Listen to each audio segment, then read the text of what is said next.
राधे राधे सगळ्यांना.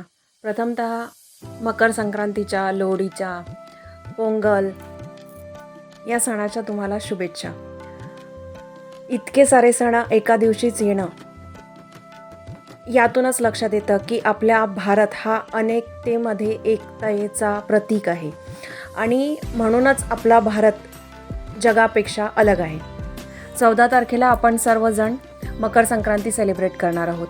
सो मकर संक्रांतीच्या दिवशी जर का तुमच्याकडे गंगाजल अवेलेबल असेल, घरात प्रेझेंट असेल, घरात कुठून तरी कोणीतरी आणून दिलेलं असेल गंगाजल, तर ते गंगाजल तुमच्या आंघोळीच्या पाण्यात टाका आणि त्या पाण्याने आंघोळ करा, जेणेकरून की तुम्हाला महाकुंभमध्ये स्नान केल्याचा पुण्य लाभेल.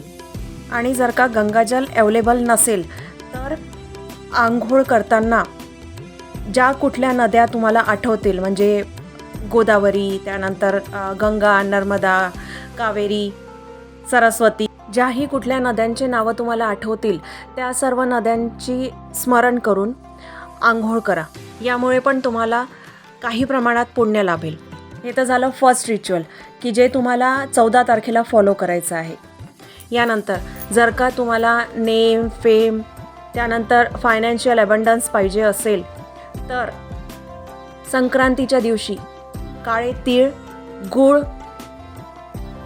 तांदूळ आणि भाजी हे कुठल्याही जरूरतमंद व्यक्तीला दान करा. यामुळे तुमच्या लाईफमध्ये जे ब्लॉकेजेस आहेत ते दूर होतील आणि प्रगतीचे नवीन मार्ग तुमच्यासमोर येतील. आणि हो, जर का तुम्ही पतंग उडवणार आहात तर थोडंसं केअरफुली उडवा, कारण तुमच्या पतंगीच्या दोऱ्यामुळे कुठल्याही प्राण्याला, पक्ष्याला हानी नको व्हायला, ही गोष्ट लक्षात असू द्या.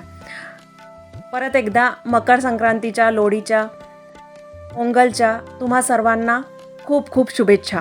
अजून अशा माहितीसाठी तुम्ही आम्हाला फॉलो करू शकता. सर्व लिंक्स डिस्क्रिप्शन बॉक्समध्ये देण्यात आलेले आहेत. राधे राधे.